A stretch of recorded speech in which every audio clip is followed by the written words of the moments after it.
is going to be a fun one because I truly love this next guest, and I talk about her a lot. So before we and everybody's gonna know who you are because of your voice, but how are you, friend?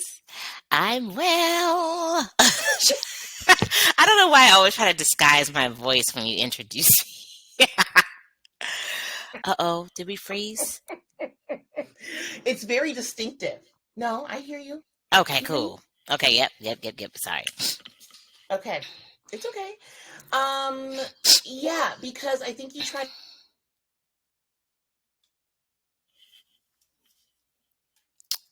Uh-oh. Oh, Hold on, friend. It's going in and out. Okay. Let me try Chrome. Okay. Yeah, let me try that. I'll be right back. Okay. Let me side out of this one because sometimes this doesn't work. Okay, I'll be right back. Okay. Okay, all right.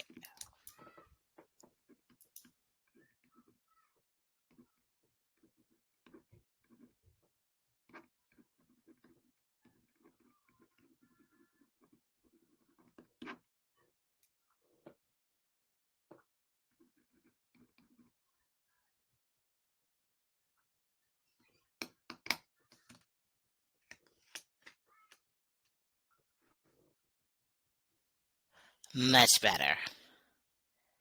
Can you hear me better? Yeah, I can hear you. Okay, good.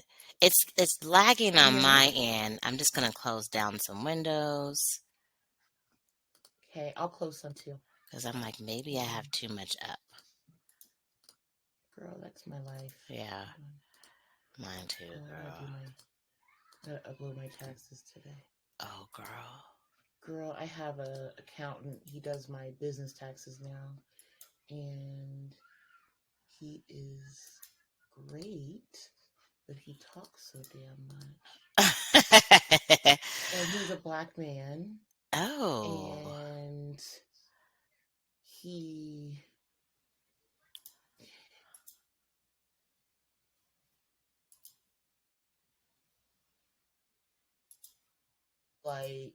he was mansplaining. Oh, God. But I can see deep in where he is really passionate about accountancy. And so he wants you to get it right. And so he wants to explain things to you. So like, you know what to do going forward. And he's like, I know that you want to know your business. Yeah. Like, and so I want to help you understand it from this accounting perspective and like the money part. And I'm like, I appreciate that. But fuck, there are some times I'm like, let's just shut up. Right. Shut up. Shut up. Okay. Okay, I'm marking where we're at. Okay. So that I could tell Dan. Okay. Okay, here we go. And I can Hey everybody. I am so excited because I have one of my favorite people in the whole world on the show. And before we get started, I will have her introduce herself, but y'all gonna know who she is when she starts speaking. She doesn't have her voice, so. I was like, let me not do that. How you doing? Hey, Chi. Okay, see, I still did it. Okay. I still did it because I'm goofy. I still did it. Girl, and we still know who you are. So, everybody, guess who's back? It's Jess. Hey, Jessica, how you doing? Hey, Chi. Hey, Village. I'm doing well. Yeah. Well, you haven't been on in a few months, which is not the norm. I was hoping to have you on more because there's this couple of people who are my staples for the show that I typically talk to the most about certain things. Yeah. And you're, of course, one of those people, but you haven't been on in a while because you've been busy. I've been busy. This school is just a lot. I really don't know how you are doing it. I'm over it. And the school, and it's not even like the work is hard. It's just so many busy tasks. Like, it's just busy work. and all of these papers and stuff. I'm just like, so yeah, girl. And life has been life, and kids have been kidding. And they've been doing their thing. They've been bossing me. And yeah, girl, it's just been busy, but I'm glad to be here. Because I do miss you, and even though we talk every day, but I miss our conversations, and we always have a good time. So I'm excited to be here. We do. Okay, so the last time you were on, we talked about the Alabama chair throwing. Yes. In the water. Yes. Aquadante swimming.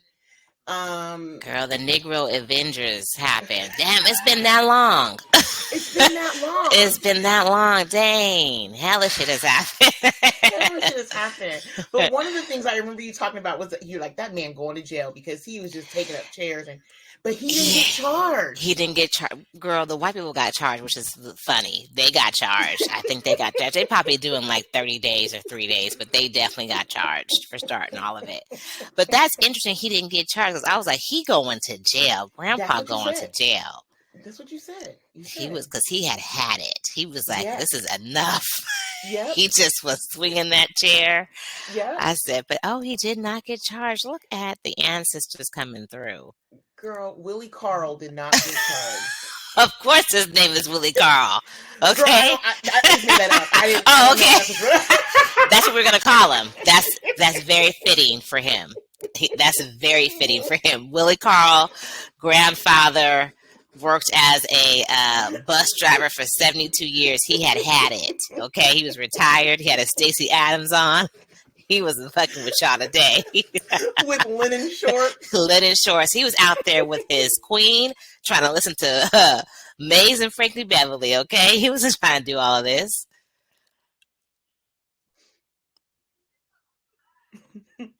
Girl.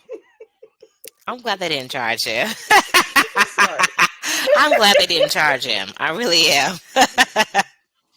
I'm so thankful. So that was the last time you were on the show. That was a long time ago. That was last year. Yeah, it was hot. It was hot outside when we did that. Mm-hmm. Oh my gosh. What kind of person am I? Wow. Girl, I don't know. Okay. We've been lifing. Yeah. Oh, so I'm happy that you're here. But when you were here, I wasn't asking this question. But, I really believe in the power of a name. And I say it every time. Mm-hmm. But I think there's just so much like oomph. Like, even if your name is like, everybody in my family, their middle names are Marie or Ann. Oh, that is hilarious. Oh, mine too. Really? Marie. Yeah, girl.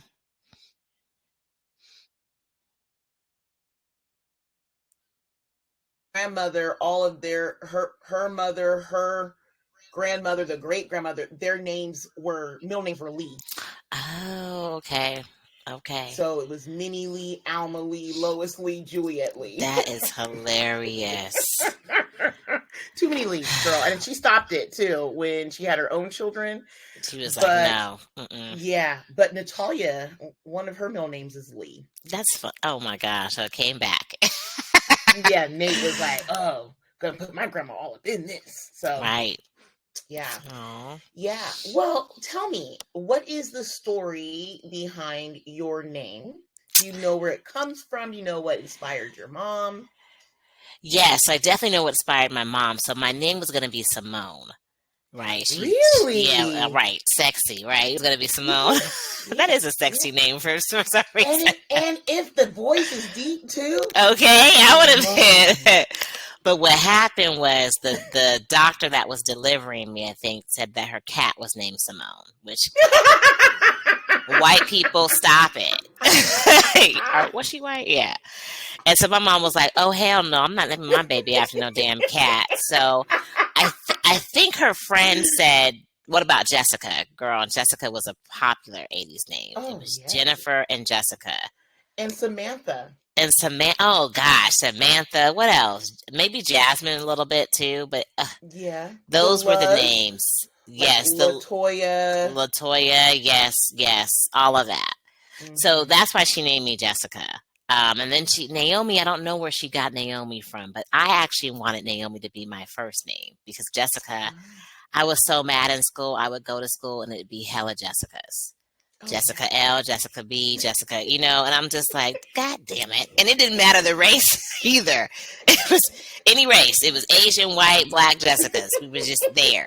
So I hated that. I even had a friend named Jessica. I have two friends named Jessica. So it's like when we introduce ourselves, it's like, we're the Jessicas, it's just stupid. But the meaning of it is really cool. I think it's Irish, girl, or girl. I don't want to offend nobody, so I ain't gonna even try to pronounce what it is. But I think it means God's wealth. So God's wealth or God's grace, something about grace and money, which is great. Okay. Yes. Yes. Yeah. Grace and money. Oh, that is so interesting. Yeah. Yes, Jessica, definitely. I went to school with a few Jessicas. Yeah. And it was a popular name in the 80s. Tiffany's. Lots of Tiffany. Yes. Yeah. Black, white, everybody in between. Everybody from the Babysitters Club. Amber. Everyone from the Babysitters Club. Yeah. That's Nicole. Nicole. Oh, Nicole. Hella Nicoles. God, I'm like, y'all. Hella Nicoles. I went to school with Hella Nicoles. Yeah. That was the thing. That was the thing. So yeah, my dad talks about wanting me to have he wanted me to have a nice 80s name. Yeah. And I think to this day, he's not really fond of Chiyoko. He's never confirmed or denied, but I'm rarely called Chiyoko from him. He comes up with other names. And I love your name. See, I was opposite. I really wanted Naima and Riyadh to have cool names. I did not want them to have the name like everybody else had. I wanted it to be unique. I wanted it to mean something. And so I chose, and I loved in names for some reason. So I secretly wanted to be a Nicole, even though I'm like it was Helen Nicole's. I secretly loved that name. So I was like, oh yeah, I want my baby to have. I don't want her to be the same. So if your doctor would have said, oh, my dog's name is Naima, I'd have been fucking mad. I'd been like, bitch, what the fuck? Why would you name a dog that? But I had 3 other N names in the clutch. So it either was going to be Naima, Nanea, or what was the other N name? Nanea. It was Nanea and Naima. Those were the 2 that I loved. Yes, I do. But Nanea is Ghanaian, and I think it means like born on Wednesday or something like that. So I couldn't really do it with Naima. But I would have been fucking mad if that doctor came in and said my dog was named. Girl, Naomi, I would have been Naomi, right? I would have just named her Naomi. Well, I guess you're going to be Naomi Kyoko because this motherfucker named her fucking dog Naima. Sorry, y'all. I'm cussing a lot today. I'm pumped. I was on the Peloton earlier, so was listening to Little Scrappy, so I'm coming in cussing. Right. You coming in hot. I was like, oh. Sorry, y'all. Let me cool it down. But I would have been hella mad. I would have been upset. I'd have been like, This a raggedy heifer. Right. Why would you do that? It's a dog. Girl, these dogs, I mean, I took Berkeley to the vet, and some of these dogs have really legal government names. Yeah. And you're like, the dog's name is Hector Maurice?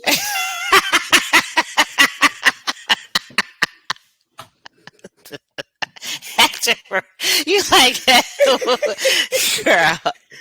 Dan told me the story. It is so funny. He was at work or something, and he said he kept hearing somebody say, Whitney Houston, Whitney Houston, and the woman was talking to her damn dog. And I said, see, Whitney did not grace us with her presence for you to name your dog. Girl. Whitney Houston. So. Girl. Yeah. And I would always think dogs want like a cute name. Like Berkeley is super cute. I would name my dog Brooklyn, or you know what I mean. I do want to name my dog Nino Brown if I do get one. I want to name him Nino, but that's a fictional drug dealer character. It is not someone who graced us with beauty and grace and an amazing voice, and it's not Hector Maurice. Hector Maurice. Jonathan Kenneth. I mean, it's just too much. It's too much. It's too much. It's too much. Let's get back to come here, sport. Come here. I don't know. Gumdrop something, Bronx something. They deserve cool. That's why they got anxiety now. That's why the dogs got human problems now, because we keep putting human traits on them instead of just letting them be dogs. Right. And we walk in, they'll be like, who is joining us today? Berkeley. Oh, Berkeley Grievous. Yes. I'm like, not the last name. There's a space for them to have a last name and a last name. Wow. So Berkeley's full vet name, because she don't have a government name, but her full vet name is Berkeley Channing Grievous. That is fucking hilarious. Because Channing Way was the street that I lived there. Oh, that's cute. That's cute. When I was a baby, when I was born in Berkeley, and then that's cute. That is cute. But that is cute. The first middle and last name, but nobody calls her Channing. It's just girl. I'm gonna call her Channing. She's gonna be looking at me like, girl. But that is cute. That is cute. Oh, yeah. Okay. Well, friend, are you reading anything right now? I am when I can. Right. So I'm reading a couple of books. But the one that I'm reading the most is, and I get to show it. It's called How to Be the Love You Seek. It's by Dr. Nicole LaPera. She's a pretty good holistic psychologist that I follow on Instagram, and she has a lot of great books, and so I just picked it up. Also, in relation to class, but also in relation to my own healing journey, I thought it would be a good book to pick up. So I've been reading that. What is something about that book so far that really resonated with you? Really, it's kind of talking about how our early attachments in our, in our relationships with our parents, how they really impact our relationship styles. And how, there are some things that can create us being emotionally unavailable, or also to what we do to cope with a lot of chaos and stress. And so a lot of us will seek out validation from external factors such as, love, dating, relationships, whatever, to deal with the chaos that we're dealing with at home. And I think it really resonated with me because, in my parenting journey, in my journey of being a behavioral health clinician, really understanding how people get to where they are, number one, and then two, thinking about my own parenting style and how I want to support the emotional development of my children, and how chaos, uncertainty, me not being secure or safe, or creating a safe space for them, can really impact how they go into the world and how they see relationships. And so I think it's been, and I'll talk more too later on, because I think you have some questions that really relate to this book and my healing journey. But that's where I've been getting out of it. But it's a really good book, and also just adding to the whole self-love notion. I think, we always say if you don't love yourself, you can't love anybody else. And so I think this book is really asking for people who read it to figure out how to be that love for themselves, so that their expectations of others isn't unrealistic. Because I think we get in these relationships and we're expecting people to make us happy, even in our friendships, our family dynamics. We're expecting them to make us happy, but all the while we have the power and control to do that for ourselves. So that's what I've been getting out of the book. Oh, I love that. I think it's very interesting because, I've always heard, and then I'll tell other people, the person that you are, no matter what happens, who you're going to end up with is yourself. Right. So how is it that you can be good, great, in love with self if nobody else is there. Right. Because you're gonna end up with you. So Right. at the end of the day, people come and go, but Girl. you remain. So how are you get good with you? Yeah. Yeah, because too, even with my kids, right? Like I can pour myself into my kids, right, and just say I'm just gonna be about them. They gonna grow up and leave, and I know it. Riyadh is going to be like, girl, I got life to live. I want to travel or whatever. And so even when it comes to that, I just want to make sure I have the right balance of pouring into them, but also teaching them independence, and also knowing that eventually they will leave the nest. They will go off to have their own Yeah. lives. And I don't want to be that mother who has, or that parent, let me say, who has just attached themselves so much to the lives of their children that they don't even know who they are. Yeah. And so, I want to be able to, utilize that to just really understand, like you said, sit with myself, be with myself, because at the end of the day, it's just going to be me. It's just Right. you. Yeah. Yeah. Mm-hmm. I know that's what I mean. I kind of discovered this a little while ago, but yeah, I'm still battling, as you know, with this idea of Alex getting older Mm. because I have spent 16 years kind of being all about this person, Mm-hmm. this offspring, this little soul that I've been fortunate to nurture and love and all these other things. But there are days when I'm like that, like I have to figure out Chiyoko, and I'm gonna do the Chiyoko thing, and I'm doing this and Mm-hmm. doing this, and then like the very next day I'm like when he goes, am I gonna keep his room safe? I'm just gonna be in here crying. Yeah. Yeah. Yeah. So I just think about it all the time. But yeah, good reminder. Thanks, friend. Mm-hmm. Well, what song makes you think about moving on? And it could be any moving on. It could be a transition of life, job, relationships. What's a song that you think reminds you of that? That's good. I mean, I tend to go into my deep gangster rap bag Mm, when I need to yes. move on. And I think it's like my inner black man coming out, because I'm just like, I don't want to be sad about a transition. So I tend to go Mm, into like real gangster rap.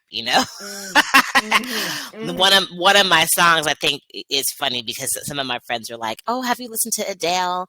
And I think at the time I was going through the breakup, I was like, "Hell no, I'm not listening to Adele. You're not gonna have me crying in the corner, sad. I'm gonna listen to some Little Kim, hardcore. I'm gonna listen to Queen Bee." Yes. um, Yes. because I got to get back to it. So usually, and I do that when I'm going into work too. I'll listen to you know, some rap music, really from the '90s. Mm-hmm. Lot of Jay Z, a lot of Nas, a lot of Method Man, a lot of Little Kim. I think so. I think the two songs would be one Queen Bee, and then the other one is by Eve. Let's talk about. And both of those songs, they'll help you move on quick. Uh-huh. Uh-huh. Yeah. Yeah. Yeah.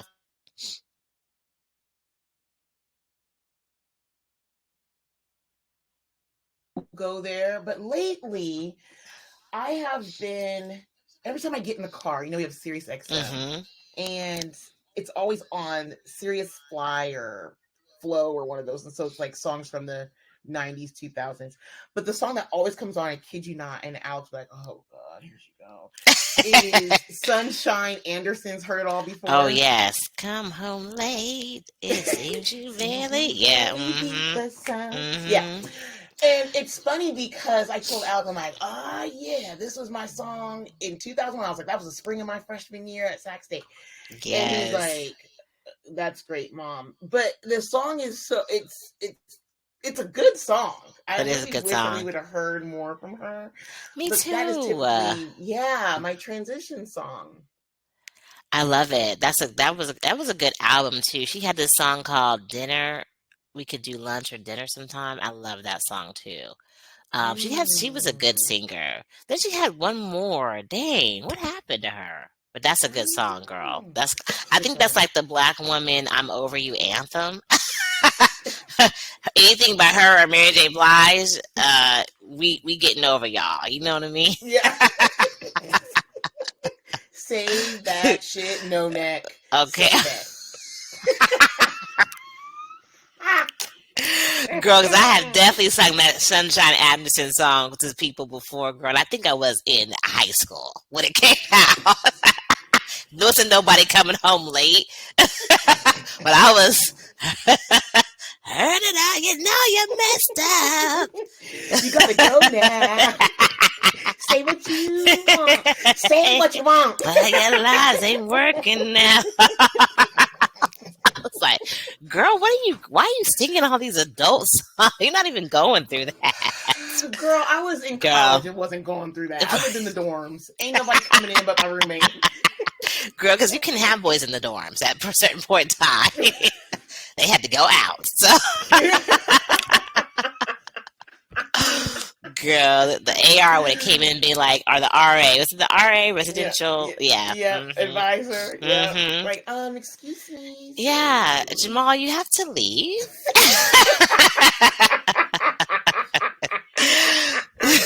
Devontae, it's time You're gonna have to go back. What dorm are you in? Okay, let's go back. Devontae. No. Oh my God. Well, friend, you just celebrated a birthday. I did. And your birthday kicked off my month of celebrating others. So oh Lord. All month long. Girl. All month long I was celebrating somebody's birthday. And so did you enjoy yourself for your birthday? Because I came over. Mm-hmm. I want you to give your take, and I'm going to give mine, if you don't mind. Okay. So, everyone knows Village. You all know Jesica and I love the show Southside. And there's a particular episode that her and I bond over because I feel like it is us. And one of those episodes is when one of the characters, her name is Officer Zenobia Turner, who is basically me. She decides she wants to make some money. And so she goes to a paint and sip with one of her friends, Kitty, who is Chiyoko's character. And the paint and sip is very boring. You know, the model is, kind of older gentleman. He's just kind of sitting there. He has a hat on, and she's looking for him to be nude. So she decides to start her own paint and sip with a nude, naked motto. And it was one of her hood boyfriends where he came out and he would show his body. He would, he'd come in, shimmy a little bit and like pose, and the ladies would paint him and he would get fully naked. So I said to myself, I want to do that. I want to recreate that vibe, that energy, because I love experiences. I love my women, my ladies, and I want us to bond over seeing a naked model. So I went to find this to make this happen. I said, for my 39th birthday, I'm going to do this. So found a venue. They were selling tickets. We bought tickets for the VIP experience, and we were going to go to this location to see a nude model. And the model wasn't going to dance or anything. They just were going to be there, being naked. So the venue was like, hey, we didn't sell enough ticket, which was a scam. I know they were scamming me, but it's cool. We didn't sell enough tickets. Do you want the model to come to your house? And at first I was like, and I was like, yes, we're going to have this. Because I wanted it at my house initially anyways, right? So I was like, all right, we'll just do it at my house. No problem. So, had the setup. My sister and my cousin came over. We set up everything. The ladies came. We had, chocolate-covered strawberries. We had wine. We had food, catered food. It was beautiful. The model comes in. He's like, hi, how you doing? I'm so-and-so. I'm like, hi, so-and-so. A little biracial model, which is fine. We wanted chocolate, but it's okay. It's cool. It was cool. It was cool. We got half of what we wanted, but it was cool. He was an attractive person. So he comes in and, he has all the paint supplies, so he's handing it out. So I'm thinking he's going to really just teach us how to paint and everything. Yeah. He goes in the back room. I asked him how he's like, I gotta go change. And I'm like, why does he have to change? I thought he's gonna just put on a robe, come out, Yeah. be in the center of us, and be Yes. naked. He's like, I gotta go change. Right. So he went to go change. He's like, can you come back in about 10 minutes though to check on me? I said, oh, okay. So I go back there and he's like, hey, so I'm gonna have you sit in the middle, okay? We need to put on my music though. Okay, so can you have someone come and help me set up the Bluetooth or whatever? I said, okay, I'm still not thinking, right? I'm still like, okay, that's nice. The model wants to have music because in my mind, he's just going to come, sit down, disrobe, or he's going to show his little beautiful body and we're going to paint. It's going to be a very nice, classy event. You're right. So I made an announcement to all the ladies that were there. I said, hey, I don't know what the fuck is about to happen, y'all. He's talking about music and changing. I'm nervous. I don't know. I appreciate you all being here because my love language is experiences, and I don't know what's about to happen, and I'm nervous. So everybody laughs and said, it's going to be fine. So then my sister goes back there. She helps him with the Bluetooth. She comes back out with penis straws. And she says, hey, y'all. Here are the penis straws. If you don't want him to come close to you, you're going to just hold up this penis straw. So if people took a penis straw that didn't want him to come close, and I'm still in my head like, well, why would he come close to everybody? He's just going to be in the middle and he's just going to show his body. So my sister dims the lights. They put on the music. This man comes out in a futuristic slave cowboy outfit. And he has a chain. He looks like a mixture of Django and Will Smith from fucking Wild Wild West. I look horrified at this point because he comes out, he does a little body roll, and he gets to twerking. Pop, pop, pop, pop, pop, pop, pop. So I'm screaming at this point. Everybody's screaming because we don't know. He comes in, he picks me up. I'm uncomfortable because I'm awkward, and I'm just like this the whole time, arms, legs. You're like a starfish. Like a starfish. I was a starfish. I look like a damn starfish. He just tried to pick me up, right? And I'm like, oh Lord, Jesus, take me. One of my friends said, and I'm like, fuck you. But she said I look like the damn Jordan symbol on the shoe. I was like, yeah, you suck. I was like, but you're right, I did. So I got to carve that out, put that on a shoe or something. Girl, I have the picture. Yeah.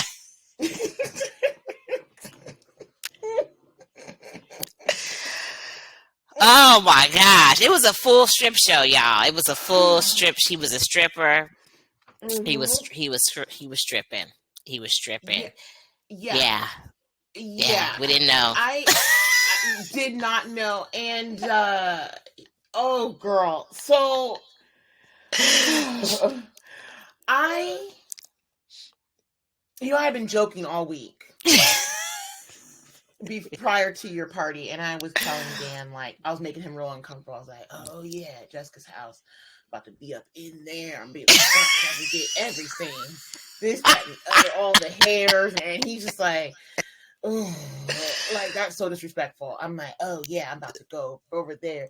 Girl, like, you can leave your painting there. And I said, no. I'm gonna paint home. And I'm gonna, because I'm an artist, I'm thinking about my shit. So, girl, I went and, I asked you, should I wear a smock so I could get my painting on? I asked you, and you said, no, just bring you. I said, okay. So I came after work, and I sat and I ate and I was chit-chatting. And so I saw him come in, and I said to myself, I wonder what's going to go on here. And I knew that he was changing and all this other stuff, and then the music started, and I was like, well, why is it so loud? Girl. Then the lights went out. I said, well, how am I going to see my paint Right. if the lights are out, right? Because I'm in my 40s, and I thought I was coming to a paint and sip, which means I am actually painting something. Girl. So when he came out like Django / Will Smith in Wild Wild West, and he hit that first twerk, I said, am I supposed to start now painting? Girl, and then when he went to you and he slithered to you and then picked you up and flipped you over Girl. and pinned you up against the wall where your children's pictures were.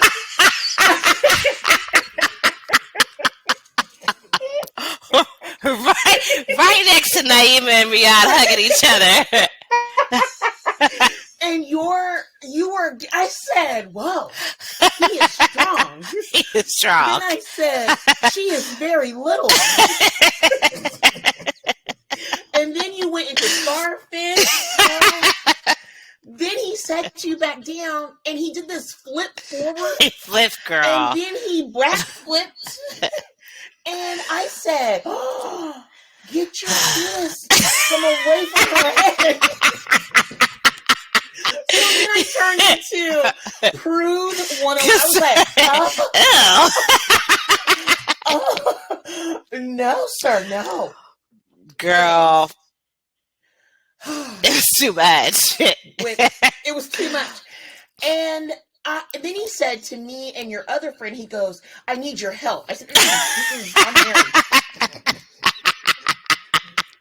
I started acting he was like, no, sir. Nope. Don't come over here. I started acting like Suge Avery. I was married now. Girl, all that shit talking I was doing went out the window. I said, And he grabbed my hand. He's like, I need you to hold this curtain. And I said, like this. I had my face away and the curtain up.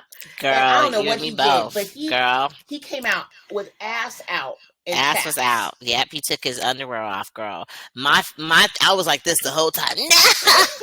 No. So we both turned into prudes. I was like, oh, this wasn't what I wanted. This is more than what I asked for. Because be careful what you ask for. Friend, be careful. And the part that killed me about this whole experience was I was sitting here like, who is going to instruct us how to paint? And his ass said, start at the shoulders. Girl, he did. And do what? Like, girl, are you going to tell us how? Girl, all of us had variations of paintings. There was somebody that was just with a set of balls, and penis. Yep. That's it. That's all she saw. That's all she saw, girl. I had a abstract painting. Mm-hmm. Lana's looked like Hebrew Jesus. He had his curl. Somebody had a gold chain. They painted his gold chain. Right. It was too much. And friend, I don't know. I will say this. One thing I did learn, because you and I are very inquisitive people, and we're asking him questions. So he's coming by trying to put his penis on tables and shoulders and stuff. And I was like, I held my penis straw up and I just kept painting without making eye contact. Right. And you were asking him how long, and you were painting while you're doing, how long have you been in there? Girl, that's that. Well, what made you get into this field? Yeah. Like what? What's around your penis right now? Yeah, because he had like an apparatus, or is it what I call it, an apparatus? He had a thing to keep his penis erect. And when I tell you, he slammed that thing on the table, and I thought it was a that dang cell phone. It was like, I was like, what the fuck? Oh no. No. It's all fun and games. It's all fun and games. Here and keep looking. And then when it's in action, people's pelvises get broken. And I said, oh no. You're not going. Nope. But it was very interesting. The funny thing is, I had one of our friends, as I was being picked up, she was like, "Jessica, just release and let go." I was like, "Girl, let go." I was like, "You're right. Let me not be tight," because I was tight. I was like, "You were starfish. I was a starfish." I was like, she's like, "Jessica, just let go. Just be free."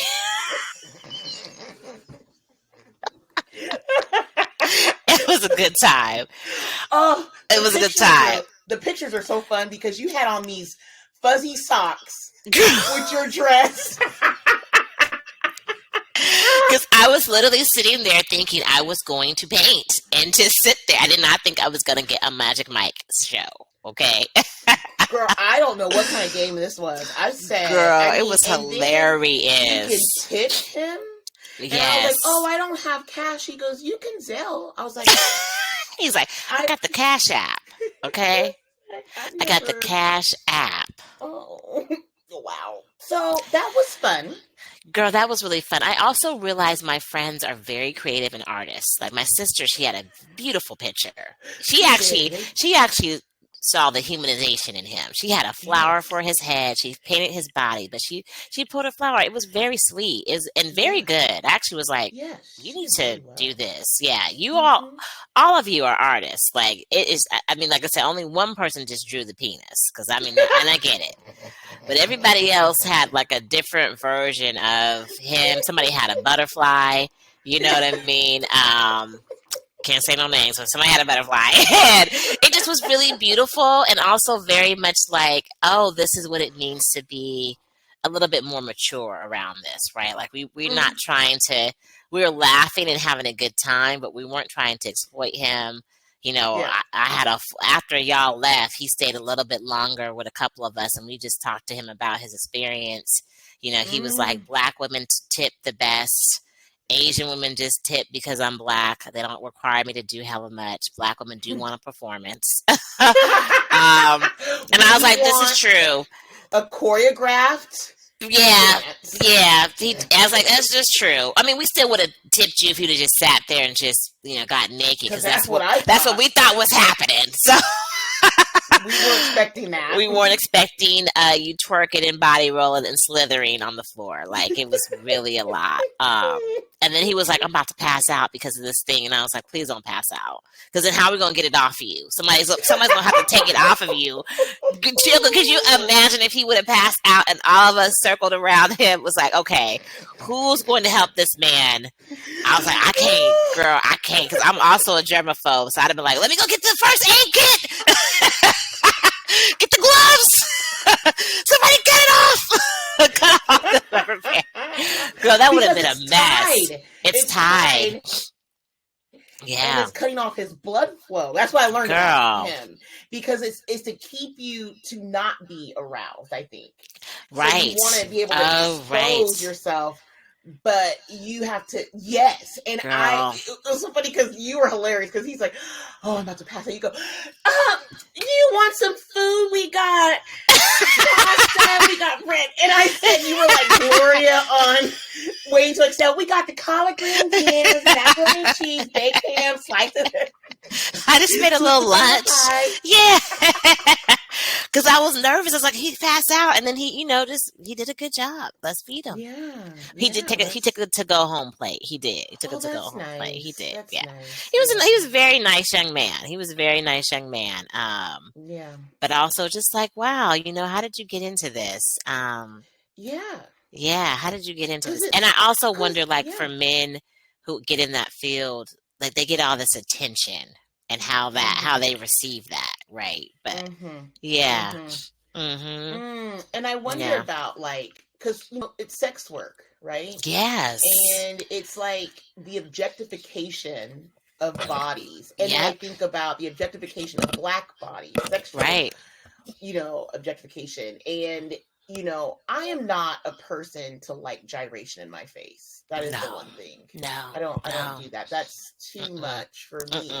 But the idea of respecting this as a profession, and I'm wondering about if he felt objective, or if he feels objectified, and how he separates that from his real life. Did you ask him that?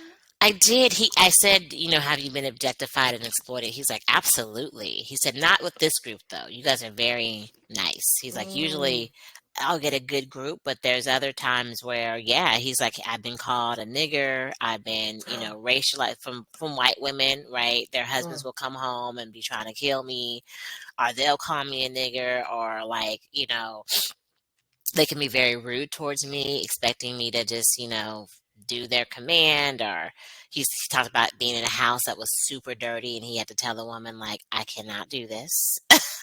I will gladly give you your money back. Or it's just like, there's just kind of this degrading of him. And then he said, then there's times where I get people who are really cool, really nice, like y'all were really cool. And weren't, trying to, but yeah, it's crazy. And I asked him, like, how did you get into this? And he's like, well, I used to be a dancer, and I just kind of fell into this, and, the money's good. He also said too, like, in the beginning, it was a lot for him to get all the attention from women, and like, you could, he could, he has to, like, he's been trying to train other men that get into the business, how to compartmentalize and how not to let it all go to your head. And he's like, there's people who have slept with clients before, and, they get in this stuff. So you have to really have you have to be mature about the situation. Like it's like, it has to be looked at as a business. Like, you're providing a service, and then that's it. Yeah. But I just was like, wow, that's crazy. He helped me write my paper, because I had a paper. I'm taking human sexuality. So all of you guys helped me write my paper, because I wrote it about that experience. And then I brought into, like, the degradation of it all. And, for us as Black people, like, us being auctioned off, us looking at people, looking at our bodies, looking at our figure, and, particularly for men, us being so obsessed with the size of their penises. And he did say he notices that his white colleagues do not have to put on that tie off. He said mostly the Black men do that, but we don't have to. And I'm like, yeah, y'all don't have to, but it's because of the stereotype that Black men are well hung, and so we need to see them and have them, put their dicks on our shoulder or something. No, but that stereotype, I think, and I'm like, damn, to the point where you have to put on something that can make you pass out. That's crazy. Yeah. That's crazy to me. You're cutting off your blood circulation just to be able to, like, perform and to get validation. Like, it was weird. I mean, it was great. I had a blast. It was beautiful. It was funny, but it also, girl, I think the clinician in me, or the healer in me, is like, oh, how did you get here? Yeah. What is this? Yeah. What is this doing for you? How do you, like you asked, how do you sustain this ongoing? I mean, the money is good, but whew, so money is good. Yeah, and he made a lot that day. He made a lot, because we all tipped him. Okay, we did. Everybody tipped him. Everybody was like, what's your Cash App, baby? Okay, here you go. My mom don't know, but I might have to ask him to do a little thing for her and her friends. That will be hilarious. Oh my gosh. For her birthday. Because she left. Yeah. She did leave, but I took pictures. Okay, yeah, she got the pictures in the video. She said, whoa. Well, I'm glad I wasn't there. I'm like, I'm glad you wasn't there either. Because, yeah. Bad enough he was flipping me over with my kid's picture on the wall. My kid's pictures on the wall. I need my mama to be there either. But don't worry, Mom. I might do it for your birthday. I might actually make an event for you and your friends. Oh, and you know what? And I will gladly volunteer my services to set up or something. Yeah. I want to see. I want to see the reaction. Yes. Oh my goodness. That would be the highlight. That would be the highlight. Birthday present for me, girl. Right. Her and her friends, all in their 60s. I will crack up. Her and my aunt. I would crack up, girl. When we went to the Essence Festival, we were sitting next to this women, and I was in my feelings because these women were showing my mom a dick picture that they got. We ended up talking to them and like building a rapport. And this girl was like, "Oh, girl, let me show you." So she's showing my mom this 14-inch penis, and I'm sitting here like, "Girl, this is my mother. First of all, we're not even that cool to be doing that with, but why are you showing this to my mom?" And so I'm telling my aunt, and my aunt's like, "Girl, she didn't see the penis before. She had you." I was like, "You're right, but she's like, it's not a big deal, Jessica. God." I was like, "You're right. She did have hella kids, but still." Right. That's not the point. That's not the point. Is be respectful, man. Be respectful, man. Don't be showing my mom no penis pictures in front of me. Let me leave. Your mom's like, "Oh yeah, let me see it." She was like, my mom was like, "Oh my Lord." Oh God. Jesus. Because it was a lot. He was a beautiful specimen, but I was like, God damn. It's too much. Ooh, it's so much. Okay, well, that was the adventures. Yes. Of your birthday party. So I'm putting this out here, okay? Go with me. Put it out. Mm-hmm. Not when I turn 40, because I want to be. When I turn 50, maybe before then, I'm going to have a party like the Ladies' Night video with Little Kim, where she had all these beautiful, buff men giving massages, feet, respectable, with neck, back, painting toenails. That's my vision, okay? So just know. It's coming. Hopefully, whoever my partner is will understand and be secure. Or we don't tell them. Okay? Cocoa Village, we don't tell him. If I come on the show and say, I found the love of my life, don't fucking send him this episode because I don't want nobody stopping that vision, okay? So the vision is we're going to have a pampering day for the ladies for one of my birthday parties. So just know. That's my next, like, I was like, what's the next thing that I want to do? That. I want to recreate the Ladies' Night video with Little Kim and Angie Martinez and Mary J. Blige dancing in the middle with all these fine men. Okay? Friends, I don't know about your visions because your vision was Southside. And it ended up like Players Club. And now you're talking about the video for Ladies' Night. And I don't know if I can trust it right now. I don't know about trusting. You are my girl and I love you so much. But, friend. I know, girl. It turned out to be a lie. That's right. That's cool. And the funny thing is, I have a lot of married friends. It's like the majority of y'all there were either married or in relationships, and maybe like 2 of us or 3 of us were single. I was like, fuck, damn, I can hang out with a lot of married people. Shit. I tell my man, I was like, I don't care. I be doing my thing. I'm an independent woman. INDE. This one was like, oh no, I'm not. I didn't tell like just gonna get naked pic. I said, oh no, my husband knew that I may come home with a picture with veins. So you was like, fuck that shit. I'm gonna tell him. I'm gonna tell him. Don't tell him that. Don't tell him that because he's gonna call me. Like, girl. Shout out to Dan because I was like, Dan's gonna be like, you cannot hang out with Jessica no motherfucking more. Oh my gosh. Well, what is something that you are trying to explore during your trek around the sun for this year? That's a good question. Dane, because I think for me, right, like even though I'm 39, I still feel like I'm 20 or 15. It's really hard for me to be like, damn, we are this old, right? One, we look hella young.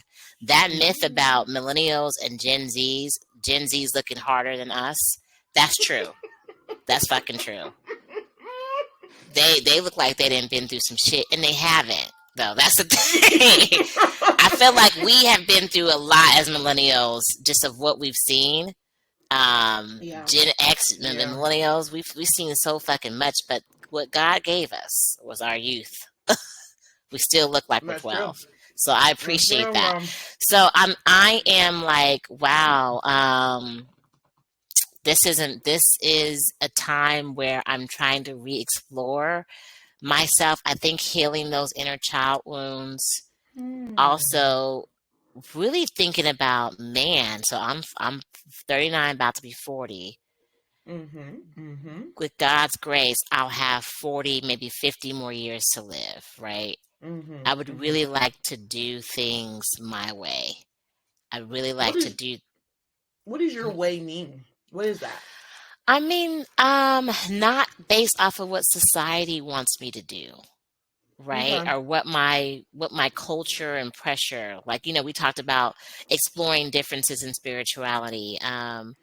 Really being more intentional when it comes to love, and now I don't have to date to procreate. I'm not dating to procreate. I'm actually dating to like really be with someone authentically, right?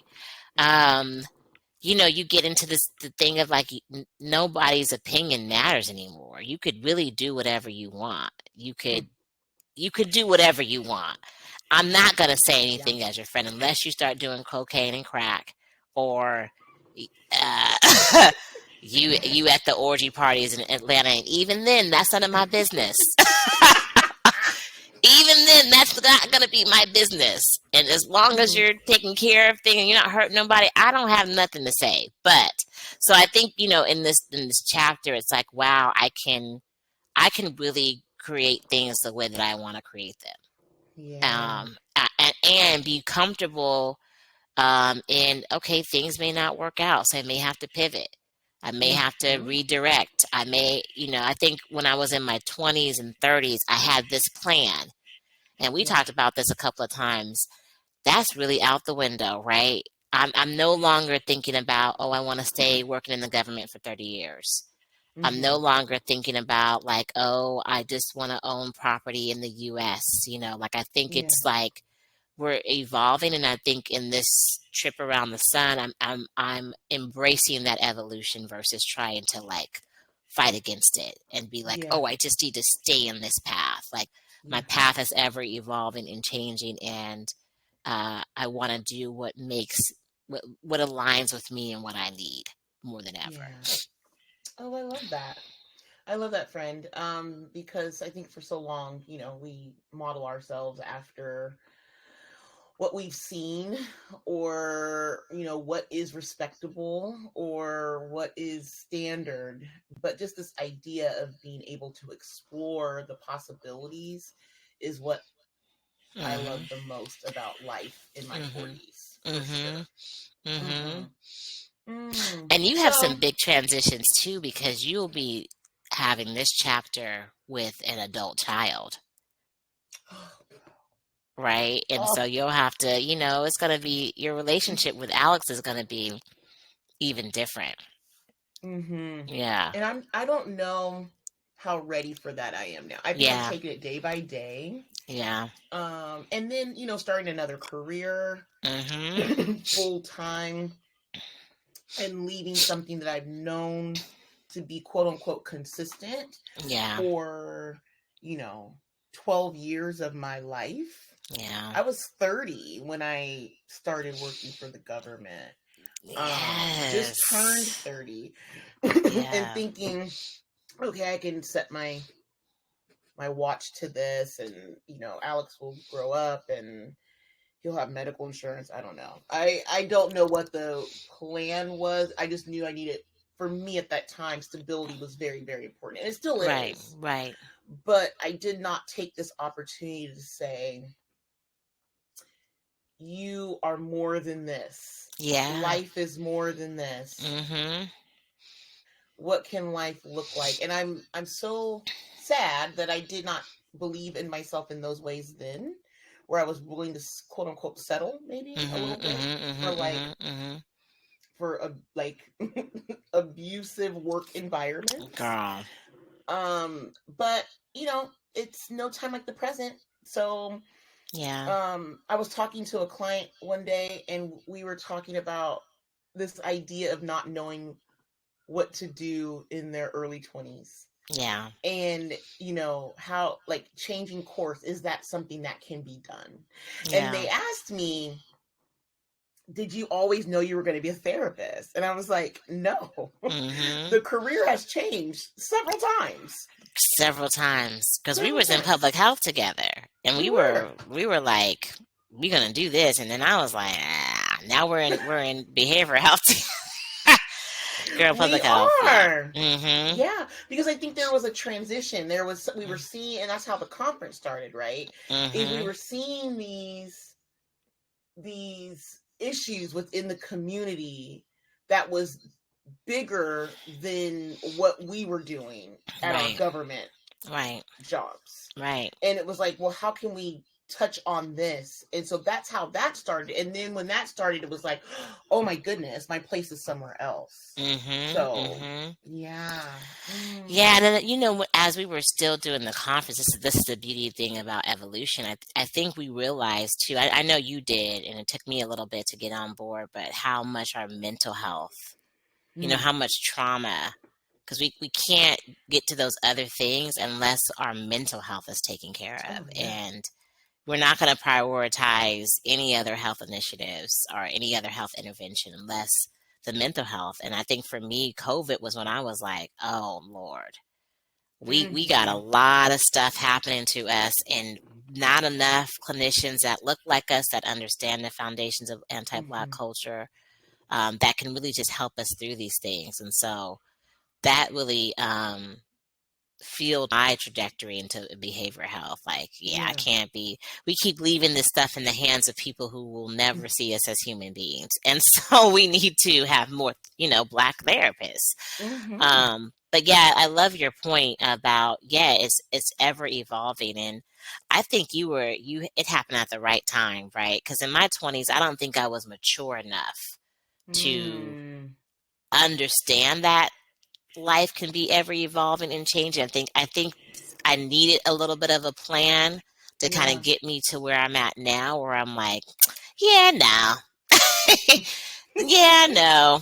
No, this is not, I so it's almost like you needed something to help build up your confidence, right? Like there was a time and place for us to be with the government, then we outgrew it, right? And now it's like, okay, we either stay here and be stagnant and never grow, or we take a risk and say, there's more out there in this world. It's such a big world.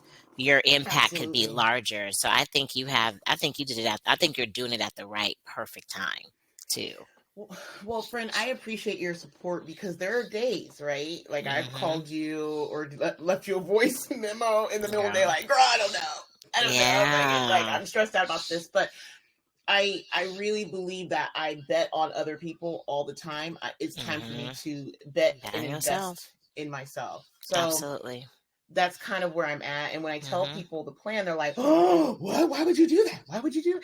And it was so cool because your mom, who had worked for the government for 30 something years. 30 something years, right? Girl. And when I told her, she just looked at me and she said, "Oh, I'm so glad that you're going to do that." Yeah. Like, I really wish that I had that, this spirit of like, I don't need to do this. Yep. And she was just like, I'm glad you're doing it. You're going to be okay. You're going to be fine. And I just said, you're right. And that was the first person who said, like, yeah, girl, go. Like, it'll be there. If you have to come back, it will be there and still raggedy. Okay? They'll be still with their raggedy asses. They will still be there. Sorry. Sorry. Coming in hot today.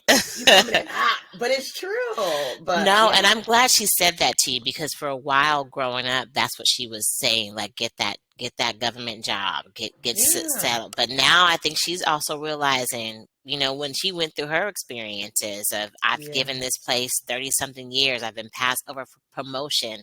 There's more money outside. Like, we tend to think, oh, this is stability, but they actually are not paying us compared to what you could make on your own, what Child. other private organizations are offering. Child. Like, girl, it's other money to be made. Now, the stress is there too. Yeah. Doesn't mean that you're not going to stress, but I just think sometimes we get honed in on the stability of it when it's really not serving us, and then we Yeah. miss out on like other opportunities that we could Right. take a risk on, right? Right. So, oh, you Right. inspire me. Yeah, Well, yeah, and it's not always stable, right? Because right. It's you get not. the same paycheck every month. I get that. Your benefits don't change. I get that. But yet you're not getting raises, right? So No. that creates Mm-mm. an instability. The housing crisis is going up, or Yep, the not housing crisis, but the your cost of living is going up, but your pay is remaining the same, girl. and it's not going anywhere. So that creates instability Mhm. emotionally, financially, Mhm. all those things. So it's not as stable as what you It's think it not. is. It's not. You're so right, because the cost of living has gone up tremendously, and I think there's going to be probably there was a couple of strikes about pay. And so, Mm-hmm. and I'm Mm-hmm. like, yeah, I hear them, because I could be making money something else, and then I have to deal with the toxic environment. You all take Yeah. forever to get things done. You Mm-hmm. let these communities not get money on time. Right. Um, we have to deal with macro aggressions at Oh, work. girl. Um, and that takes away our life expectancy, I think. Having to Yeah. deal with the stress of having to try to convince people to do their jobs. Yeah. And you're coming in with new ideas, ready to go with full autonomy, and you got to hear, people's ego get in the way of work. Right. So Right. you're Right. absolutely right. It's not stable. It's I think, like I said, it served a purpose for us. And mm-hmm. if it was the same like it was 30 years ago, where you could live and be comfortable, like with the income that you've gotten, then yeah, Mm-hmm. it would have made sense to stay. But we live in paycheck to paycheck, and we were doing double the work. We Okay. could invest that into our own shit Yeah. and probably make more money. Not probably, Mm-hmm. make more money. Yeah, Yeah. Yeah. yeah. Well, the benefit about me being a government employee is that I met you. Like we became, Yes, yes, besties. We're like, yes, yes. yeah.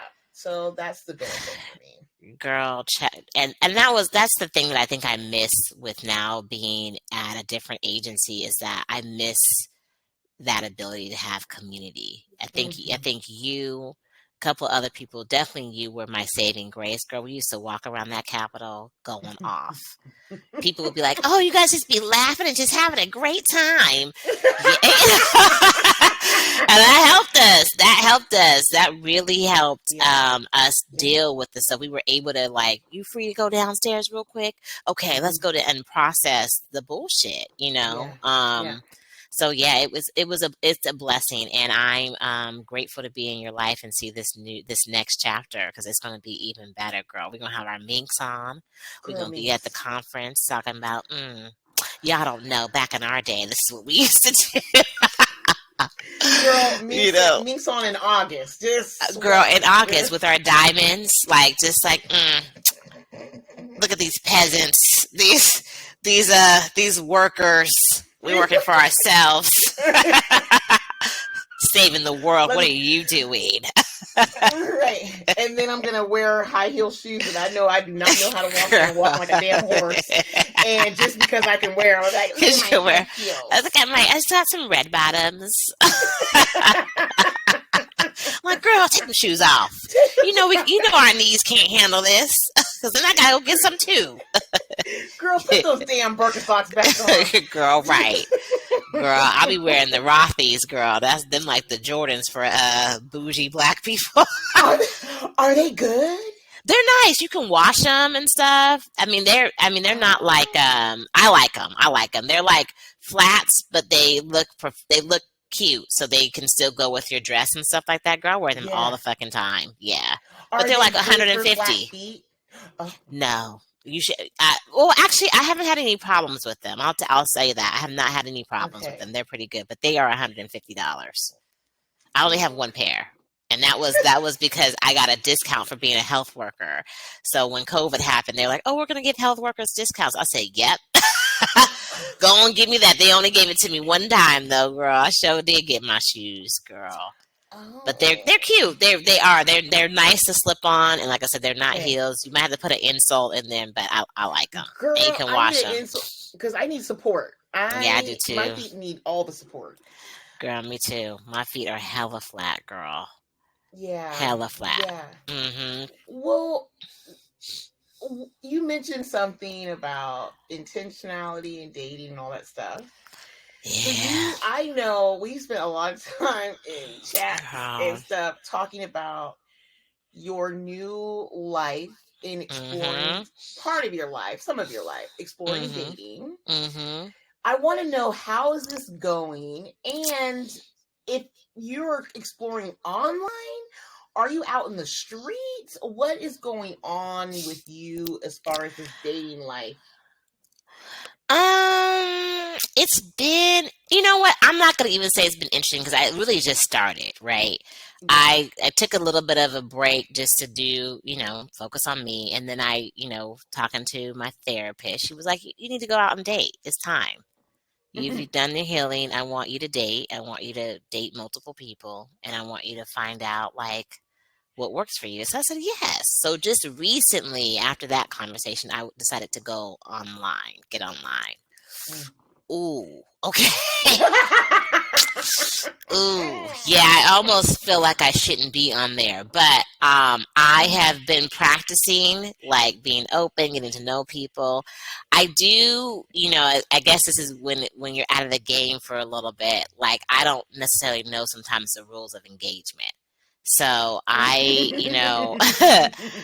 trying to do what's comfortable for me, and I think it's coming off as like you're not interested because I've gotten a couple of comments, like where they want me to give them my number right away. They want a video chat immediately, and I get it because you want to confirm I'm not some man, right? I understand.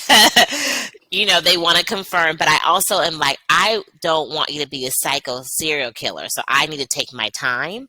Yeah, it's a balance. I gotta have a balance, right? So I noticed that there's a lot of rushing, and Mm. that is kind of like, ooh, I'm not in a rush, so I can take my time, Mm-hmm. um, which makes it a little bit. It makes it great because it weeds people out, but it also makes it, like, oh, wow, you ready to go. And I'm not. So that's new for me because back in the day I would be like, when are we getting married? You know what I mean? Are we getting married today or tomorrow? Like, what's happening? And now I'm like, Girl. ugh, ugh, I'm kidding. Like, Chill. I would be like, well, I still have my crushes, girl. And I still come to you like, oh my gosh, there's this guy and I love him already.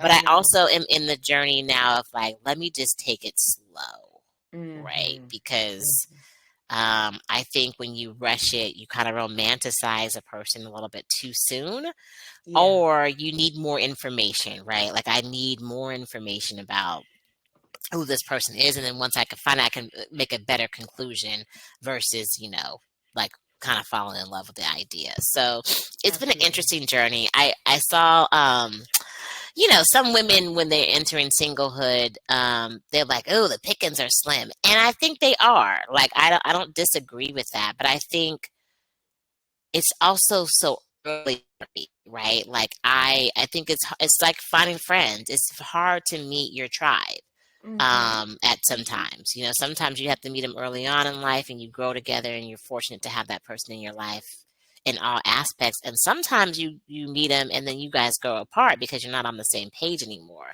I think that's the Mm-hmm. same thing with dating. And so I'm trying to go into it with more of an optimistic perspective, but I have to tell y'all, I kind of wish that men had a coaching dating class. I do. I think Yeah. I wish you all had someone to mentor you on how to Mm-hmm. talk to women. Not everybody, but a lot of y'all. Not all y'all, but some. And just like, you know, there's such divisiveness that I Mm. think sometimes is brought into new interactions. What do you It's all mean? it's like this gender war, so you have all these podcast people talking about relationships. Mm-hmm. They're not clinical therapists. They have no training. They Mm-hmm. just have life experience. Not that that's not valid, but Mm-hmm. sometimes I think it steers us in being very divided, right? Okay. Yeah. And it steers us in having really certain expectations, right? For example, I asked someone, I'm gonna bring it up. I asked someone to go to tea and coffee, not knowing what they like because we're just now meeting. They responded in a very just like, well, by the way, I don't like coffee. Okay, I don't know that. Didn't know that. But Yeah. okay, no problem. So I let that go because in text messaging, you can't, never know the tone, right? Mm-hmm. So Mm-hmm. I let Mm-hmm. things kind of just, we were chatting, not too much, just enough, right? Mm-hmm. I Mm-hmm. recircled back like, hey, do you want to go get tea or whatever? They didn't reply, no biggie, right? I go on Instagram. I see, because we follow each other on Instagram. I see they post a note saying, before you send that text, make sure it's not pick me vibes. And I said, oh, really, bitch?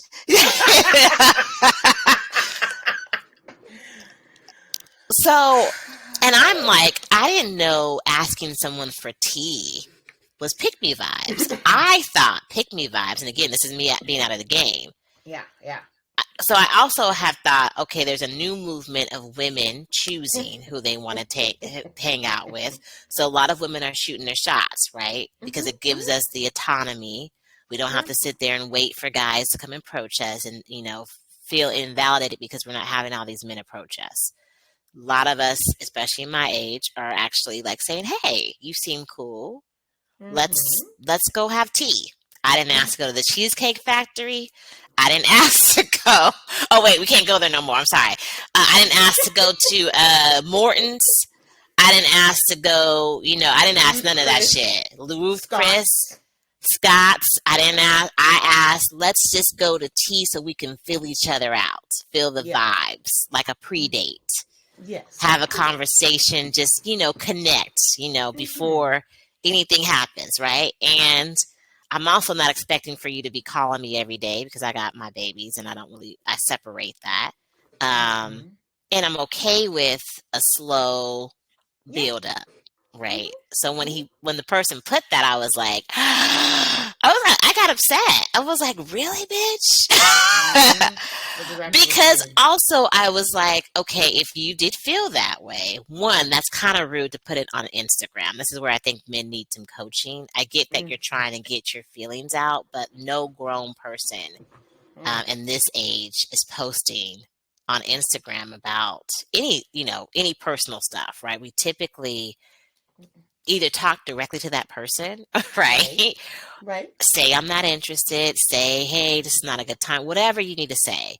At Mm-hmm. this age, I would think that most of us can handle that, right? Because we're at an age of acceptance. And Mm-hmm. I am not looking for what I was looking for in 20s, which is to get Yeah. married and have kids. I have my kids. Shit is Mm-hmm. cool over here. I'm just wanting Mm-hmm. companionship. Yeah. And for, it the attempt for companionship to be turned around to pick me vibes, I was just like, oh, you're a little full of yourself and you're kind of mean too, right? I think Yeah. it's rude. And he might not have been talking about me. I totally understand that too.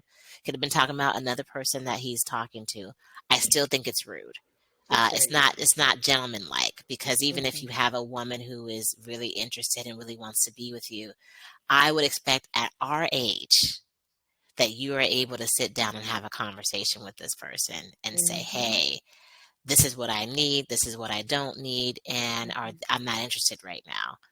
Mm-hmm. You know what I mean? And I know that's hard, Mm-hmm. but I just thought, okay.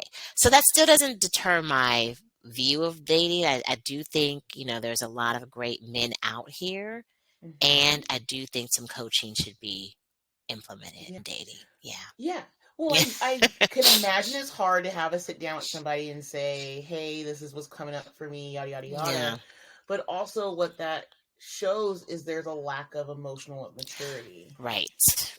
Like where, you know, having these hard conversations, even if you are in a relationship, they need to happen. They have to happen. So how can you start having these hard conversations? And maybe it starts in dating by being able to express what it is that you need or don't need or would prefer to have or not, you know, all of those things. Yeah. Well, you know, I didn't like his ass in the first place.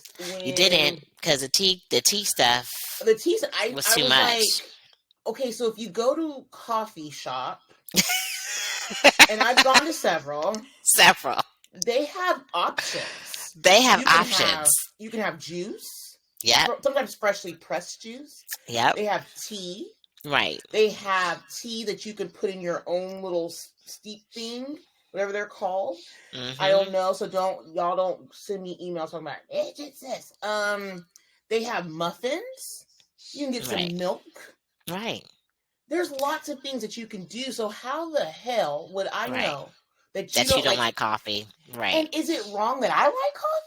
Like the way he responded, like, right. Because what if and I'm not a coffee drinker, but what if I was, right? He's like, ooh.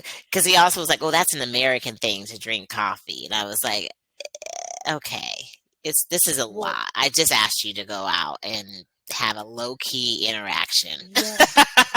And I live here in America. And I've been socialized in this. I don't drink high noon tea. I don't, right. And like you said, there's water that you can get. There's so many things. So it was already kind of like, ooh, okay, I'm not liking the response. Yeah. And he could have just said, I'm not interested. Right. If he could have. Right? Like, yes. That's so kind or whatever. Yeah, this is not a good time. He could have totally and it would have been no love lost, right? But once he posted that, I was like, I don't like that shit. I don't like that shit. So, and I've also been blocked on the dating app too already. Have you been blocked? Oh, I didn't know this. Why were you blocked? I was blocked. So a guy, we were talking back and forth, and he was like, you know, can I have your number? And I said, oh, can we talk a little bit on here first, like just to get to know each other a little bit more? And he was like, well, what's the last thing that you want to say to me, girl? And my again, out of the game, I'm also very gullible, right? So it's like, oh, maybe this is a question that he wants to. So I answered. I said, oh, the last thing that I want to say to you is, oh, you're really handsome. He was like, good, because this is the last time you're going to talk to me. And he blocked me.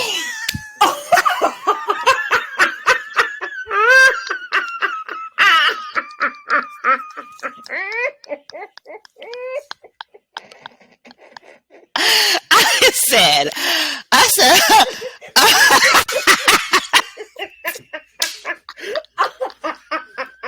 girl, he blocked the shit out of me. He was like, oh no, block, unmatched. I was like,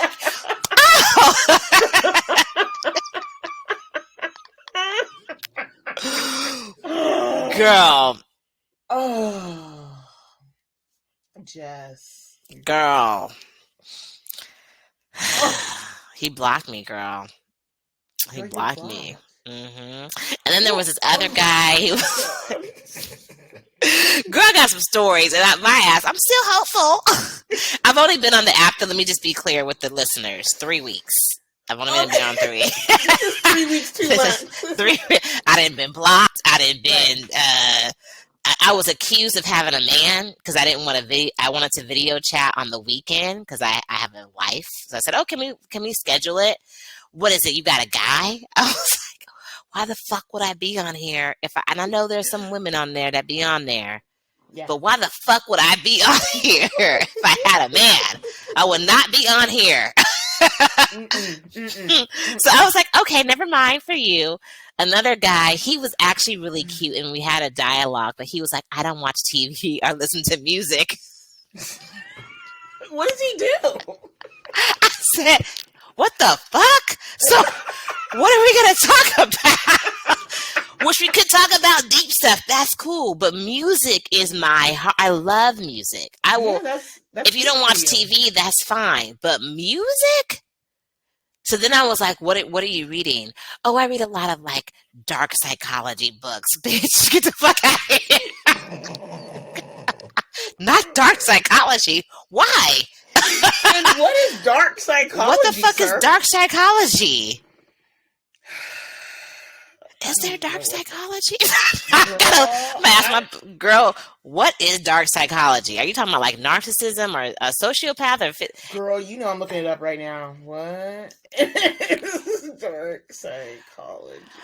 So I wonder, girl, and I also feel this, right? I don't think my partner's gonna be someone online. It may not happen. Could be. There's a small chance. Like I know friends, you know, a few people who have lucked up, but maybe because I am, and I really think it is a numbers and a defined timing, right? I do believe in that. I think, you know, unfortunately, some of my interactions, the timing has not been right. And I've either forced it and continued it, even though I knew that it was not in alignment with me, or it just never got started, right? So I do believe in that. And it's funny. It is funny work out there. I was like, damn, I've been blocked. So someone told me they don't listen to fucking music. Who the fuck does not listen to music, first of all? Girl, and dark it's everywhere. Psychology, I've never heard of it in this way, but it is the study of the human condition and personality with an emphasis on the dark side of human nature. So you'll read about subjects like aggression, cruelty, sadism, manipulation, mind control. Yeah, girl. No, thank you. No, don't want none of that shit. No. No. Because I would be sitting there looking at him crazy. Well, first of all, you don't listen to music. Music is everywhere. Yeah. So I was like, yeah, it's cool. It's cool. Yeah. But yeah. So there's a lot of interesting. So the only thing about online is that you do have to be like some people, you have to be very careful because some people who are very, what's the term that I can say? I think people use it for the wrong purpose. I think some men are on there genuinely to like meet and connect because they don't get out, you know what I mean? And there's some men that are on there who are genuinely just trying to hook up, you know, manipulate, love bomb, whatever the shit. And that's what I'm saying. I think for me in this journey of me taking things slow, it allows for those folks that have those types of intention to kind of weed out.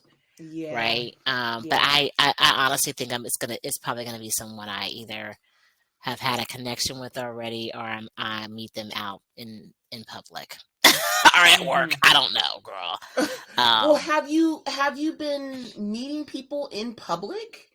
I haven't been outside yet. I've been kind of in the house because of the weather, but I'm about to go back outside. Summer's coming. Okay, summer is loading. So I will go out and meet people and mingle. And like I said, I'm not in a rush. So, but these dating stories are hilarious. Yeah, you could write a damn book. I could write a book. That me being blocked, that was a first. Ain't gonna lie, I never had a man block me. It's like being fired, girl. It's being fired. I said, oh. But then to be like really sassy about it, like he was sassy. What's the last thing you want to say to me? I said, oh, I think you're really my gullible ass. I think you're really handsome. I can't wait to get to know you more. Block. And he probably told all his friends in a group chat, right? Yeah, I blocked this girl on this site. She was on me. She was giving me pick me vibes. She was like, oh, you are handsome. Pick me. She just wants to be chosen. You gotta have Nate as your wingman. I do. He would be to give you some clapback responses. Oh, he would. You and him together, I think, would really just y'all wouldn't girl. stop. Both of we you be just we be circling. roasted. Yeah. Yeah, Yep. yeah. Yeah. He would give me Mm-hmm. some good clapbacks. Like, well, that's why you ain't got no neck. And the guy kind of didn't have a neck. I ain't gonna lie. You He could have said that. I could have said that, no neck having ass, but I didn't want to do what they do to us, right? When we reject them, we become all types of bitches and hoes and nappy heads. I said, I'm not having that energy. You want to? I just laughed. I sent him a laugh emoji because like I said, I've never had a guy be like, you need to be with. Well, I have had a guy. I had a guy back in college who was like, if you like me, you better come over to my house right now. And I was like, click. One thing you're not gonna do, you're not gonna give me no damn ultimatum. I don't do tests. Don't test me because I failed them every time. And he was so fine too. He was beautiful. I can't say his name. Somebody might know him, but he was beautiful. But he sure was like, you better come over here that night if you like me. I was like, bitch, I'm not fucking coming over there tonight. Who the fuck? I'm Jay Brown. Don't tell me what to do. Not yourself giving yourself. I'm Jay Brown. Girl, we would have been friends back then. I would have called you. I actually had a landline too back then. I was in my own apartment, had a landline. I would have called you like, Chiyoko, this man said if I like him, I need to go in his house tonight. And I told him no and hung up on him. I would have said, let's go over there and do donuts in his yard. Girl, throw eggs at his house. Shoot. Yeah, girl, he was beautiful though. But yeah, so that's been my dating journey. I still have hope though. I just think it's people are going through a lot, right? And some people need to be where they're at. Like dark psychology. I don't listen to music. You need to stay exactly where you're at. Oh yes. And I hope you don't date people because I hope you don't date any women because I really don't. If that's where you're leading with, yeah. But anyways, people go through things. I'm learning that people come into it, and I'm not looking for perfection, but alignment is very important to me. And so, if I can't be your best friend, a friend to you, if I can't like be my full self, then I'm good, girl. It's other people out here. Yeah, and I think, one of the things that you and I have talked about is this idea of dating with intention. Yeah. Right? So being able to know what it is that you want, and then that's how you lead. Because I think people give themselves mixed messages. Like, I want companionship. And then the next thing, well, I'm okay with just hanging out. And it's like, bitch, no, you're not. You want a companionship. Okay. Yes. You want a companionship. Then go that route. But it's hard because that sets you up to that's vulnerability. Yeah. And that can cause, when people leave in that space, you can be rejected and that's hurtful. So, yeah. And I think for me, I don't know if I really believe that I deserve, right? Deserve, or I could have a fulfilling relationship as great as I feel like I am and the confidence that I have. You are lovely. Thank you, my love. I think sometimes I do feel like, I'm challenging, or I'm difficult, or, and that's the one thing that I'm working on myself about. But I think so. I will typically say, I just want something low key and light. I'm typically not upfront with what I really want because I'm afraid of the person not responding well to it. And I want to keep this person in my life, so I'll just kind of compromise on my wants and say, well, maybe I'm asking for too much, or it's too soon. I do that too. Like, let me give it time. Let me just kind of go with the flow. And there's ways that I can go with the flow, but to your point, I need to be intentional, right? Like, go with the flow doesn't mean abandon what you want and not date intentionally.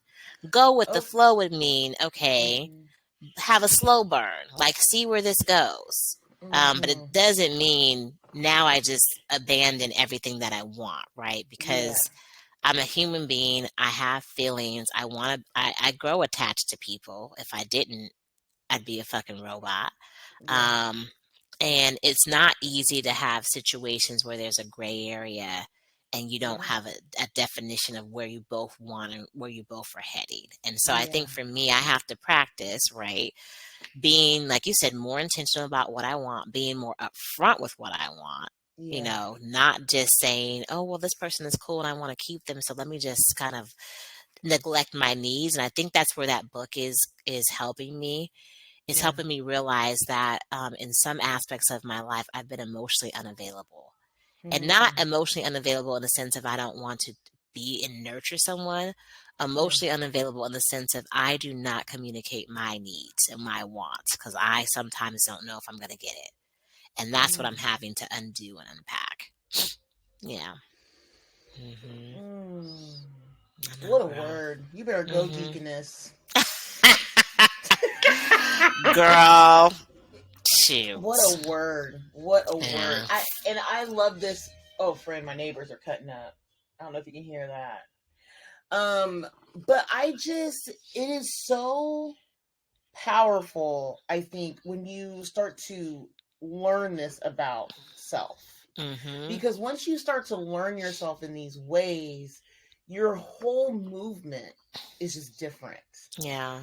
Right? And I Yeah. think, I have told you this before, but before Dan, Alex was about 3 and I was trying to get back out there and it was horrible, right? Girl. Like, and I was accepting like stupid stuff. And there was this person that I was like, kind of like on off with, and it was just a shit show. And I kept letting this person back into my space. And then all of a sudden something hit where I was like, I can't continue to do this. Like, if I continue to do this, then nothing is going to come of it, and I'm going to miss what's supposed to be. Right. And when I let that go, I kid you not, like maybe a month later, Yeah. Dan and I met. Yeah. But the funny thing is like Dan was very direct. Like, I don't have time to wait. He didn't say this, but this was his vibe. I don't have time to waste. I know what I want. I'm 30. I think he was 34 at the time. I'm 34 years old, blah, blah, blah. And I was like, oh, well, okay. Right. Like, that's what I want too. And then that's how it kind of took off, was like, at a certain point in your life, you either know or you don't know. Like, right. That's not my person. Right. That is my person.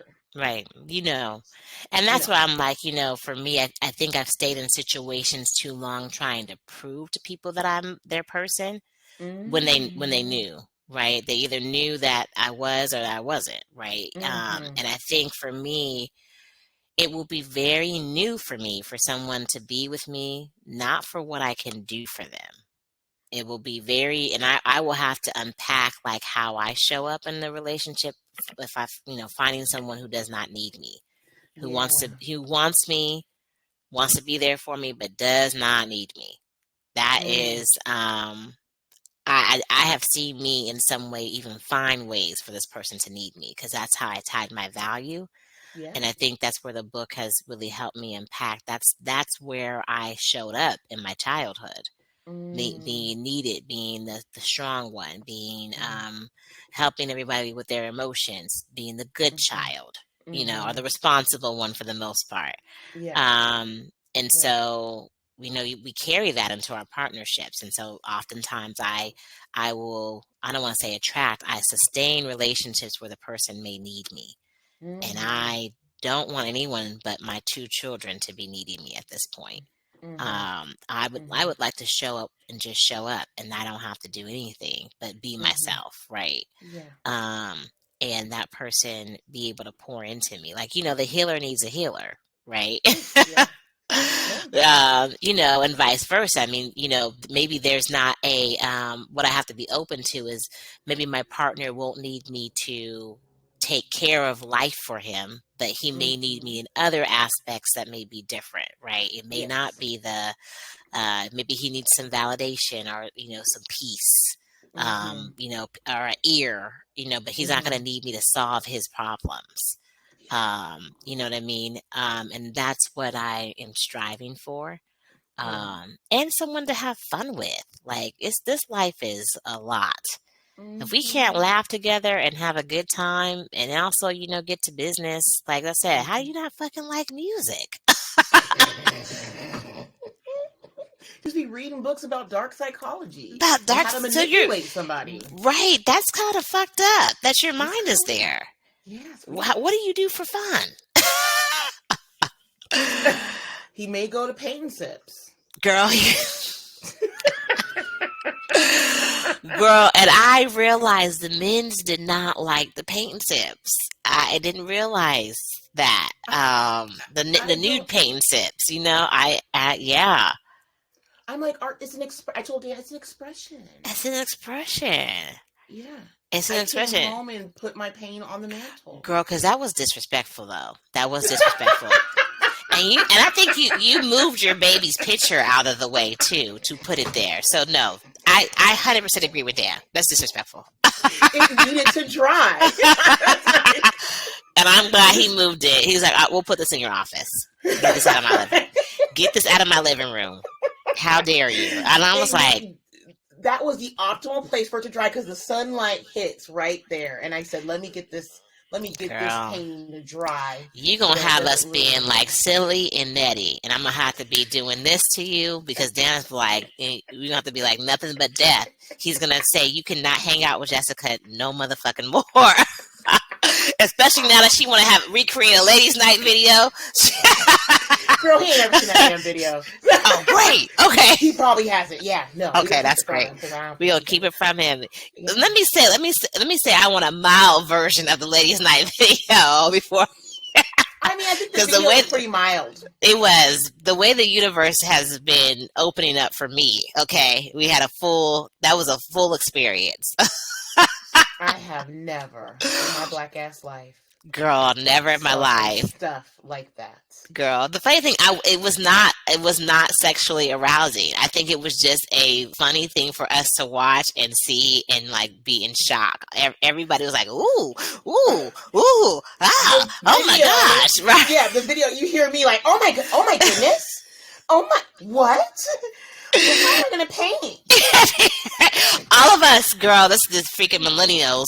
All of us were like, is there gonna be an instructor? We want to get this right. That was me. I was like, I need to make sure my painting is on track. Girl, and first it was like, we're just going to free for it. I think that one person was like, I got to go home to my husband because we got business to take care of. I said, okay, now. Y'all got business to take care of. That's all I want to create. I just want you to take that love and energy back to your man. That's it. Tell your man that. I'm not trying to do anything to disrespect the relationship. I'm trying to help y'all. help you connect. Girl, when I got home, I just got the side eye like. Because you put it on the mantle. Because you put the dick on the mantle. It probably would have been fine if you didn't do that. And if you hadn't been telling him, oh, I'm about to paint veins and I'm about to be all up in the dick. Like, that's why you got the side eye.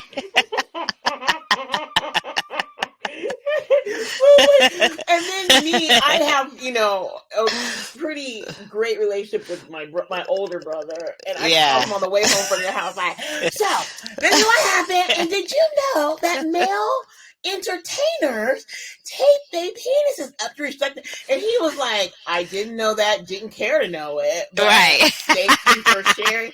But yeah, he was like, he came over the next day. I was like, look at my picture. He goes, this is so fucking disrespectful. Yeah, you allow her to put this. Yeah. Girl. Well, shout out to your family for being supportive of me. Because I know they probably was like, who is this friend? Who is this friend? I painted the tape. That's what I painted. I painted the black tape. And, girl, you did, girl. It's funny. Mine just had his body and then just like a 14-inch penis that was black, just going down on his feet. just penis all the way down, girl. That's it. Yeah. And it's, delightful. Yeah, that Absolutely was a good time. delightful. It was a good time. It was a It was a beautiful time. I was so tired. I yeah. was so tired. I got up and went to New Orleans the next day, and You that was a did. nice trip too. But girl, I'm still recovering. hmm Still recovering. Oh, well, friend, what is it that you, besides companionship, Hmm. what are you hoping to get out of this process of dating online or in person? hmm What are you hoping to just explore about yourself? Ooh, I hope to explore me practicing saying what my needs are. Hmm. I hope that and early, because I think I do it, but it's always at a reaction, right? I would Yeah. want to practice being proactive, like setting my intentions, letting the person know where I'm at, what I'm looking for. I don't think I've ever Yeah. done that. I've been bold to be Mm. like, oh, I like you, but I've never been bold enough to say, hey, yes, I like you, and here's what I want. Mm. What are your Mhm. thoughts? Mhm. What do you Mhm. feel, Mhm. right? I Mhm. also don't. I also want to in this journey not give up, right? I think sometimes, and I'm gonna say it. I'm gonna say it. With Black women, and rightfully so, at times, our relationships have been traumatizing. And I think, Mhm. unfortunately, we haven't unpacked that trauma for Black men too. But Mhm. I see Black men go back out there and get back on the saddle. What I see with Mhm. Black women is that we start to get into ourselves. We just stay within ourselves. We isolate. We pour into our children more. And all that's beautiful. And we also Mhm. need love as well. And so I think what I Mhm. also want to learn is that if things don't work out, that is fine. You open yourself back up. And that's a message Mhm. that I have been seeing. I know that I'm guarded. And I'm Mhm. guarded for rightful reasons, but I want Yeah. to get to the space of opening myself back up, and not Mhm. being afraid of the journey of loving people. We only have so much time on this earth, and it should be. I want it to be a beautiful experience. I don't want it to Mhm. be trauma. I want my children eventually to see me be loved well. Right? They Yeah. need to see that too. Yeah. But for now, I think as I'm focusing just on me, that would be it. It's just being okay with showing my authentic self, expressing my authentic needs, Yeah. and also being open to love again. Mm. So that's what I'm I love hoping that. to gain. Yeah, Yeah, because girl, you fine. You are fine. girl, thank You are you, lovely. You are thank you, intelligent. You is special. You you're thank all you, the things. You are, thank like you. I said, you are running things. You mother like beautifully. You just, girl, you be wearing those boots. I saw you at Alex's birthday dinner. I said, "Here's a picture of her with these fucking boots on." Girl, I Girl, be you be wearing them walking out. boots. You been wearing some boots, girl. They Girl, I be thigh wearing the high. boots. So Yeah. you are just doing it, Yeah, freaking. yeah. Yeah, And I think yeah. too, as just the loving of myself, because I Mm-hmm. can't ask for what I'm not giving to myself. Oh, You know what I friend. mean? If I'm not loving Mm-hmm. myself even through the darkness, it's Mm-hmm. gonna be hard for me to be okay and comfortable with showing my authentic self to somebody. Mm-hmm. Because I haven't accepted who I am. So Mm-hmm. that's another thing I want to get out. And I've been doing all this reading and all this, and now it's time for me to get out there and apply it. Right? We can only read relationship books, look at fucking horoscopes, look at fucking podcasts for so long before it's like, okay, you got to go out there and actually apply what you're Gotta learning. try. Yep. Yeah, you gotta You try gotta it. Why do. not? Shit, Mm-hmm. why Mm-hmm. not? And can I just add that they need to have a clean house and their bed needs to be immaculate. Oh, girl, I have to. I was praying about this today because I understand that.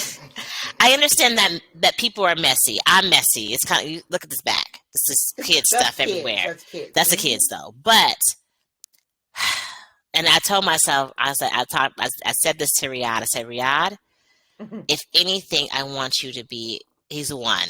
So he's one. but I want to teach him early, right? I want to have these conversations with him and Naima, right?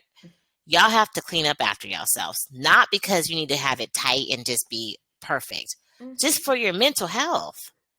Like, if it's messy in here, and if you're going to entertain someone, at least keep the kitchen, the bathroom, and the living space clean. That's it. You can close the doors for the other rooms, but it don't got to be perfect. And I get it, but I was thinking about this. I was like, man, yeah. Over the years, I've had a lot of hoarders, and they don't clean up their space and put no light in their house, and that messes up your mental health and your value. It kind of shows me honestly how you feel about yourself a little bit. Like, I get men, people can be messy. I'm gonna put that just on men. But I just am like, Lord, please let him be a little tidy. Or at least tidy. Not have food on the floor or something. Not food on the floor, not beer bottles everywhere. You know what I mean? Like, I want to be comfortable. I don't want to feel like a roach is going to, like, run across my face. Oh, no, girl. See, you tell me that, if you told me that on a phone call, I probably would faint. You just hear bloop, and then you just have to yell for me or call Dan. Like, call him on the phone. Let's say I told her a roach story, and girl, she fell out. I would burn that. I would be screaming. I would run out of the house if that happened. But, like, and the other thing is, too, like, this is where I'm going to go gender. I know men, if they come over our house and it's messy, I mean, they still may entertain us for a little bit, but they're talking bad about us. We want that same thing, right? Like, if y'all are expecting us to be tidy and clean, do it as well. Practice what you preach, sir. Practice what you, and that's the thing, like, men have these standards, right? If our pinky toe was crooked, they not talking to us no more. Y'all seen the movie? Yeah. She was a beautiful woman. Her feet were just a little bit, and he got out of there. Yeah. He said that it was like bumps on the shoe, and he thought it was an old shoe. But things that we cannot control, because if you wear heels, 9 times out of 10, you're going to get corns. I've realized that. It's going to happen because the shoe rubs on your fucking feet. So 90% of the time. That's a good, Mm-hmm. I've never had corns because I wore tennis shoes. But if you're asking for me to wear heels, it's possible I'm going to have some corns. Yep, there you go. It's logic. Yes,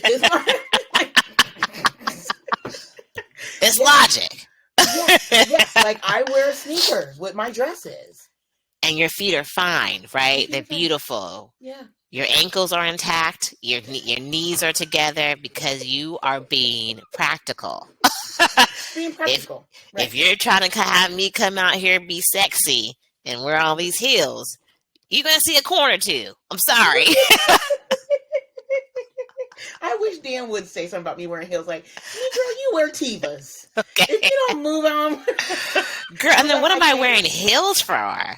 First of all, they are uncomfortable. I can't believe our mothers and grandmothers and great had to wear heels at work all the time. Jeez. Oh, no. And struggling. And walking to, girl, hell no. You better pass me them Jordans, and you better love on these feet. Pass me them Jordans or them Rothy's, and I'm good to go. Okay? Right. Absolutely. Shoot. Well, friend, I love you very much. I love you too. And I just, I always want to talk to you. And I think our next conversation is going to be about hip hop and mental health, because, I've been thinking about misogyny a lot in music. And I spoke with Ashley a few weeks ago about her role as a producer and somebody on that end. I wanted to talk to a consumer of hip hop. That was you. I wanted to talk to an actual hip hop artist about misogyny in hip hop and how that impacts the mental health, and even how they see people in relationships. Based off of what they're rapping about or what they've consumed for all of their lives. So I think that I love for you to come back so that we can talk about this because you are a hip hop connoisseur, Yep.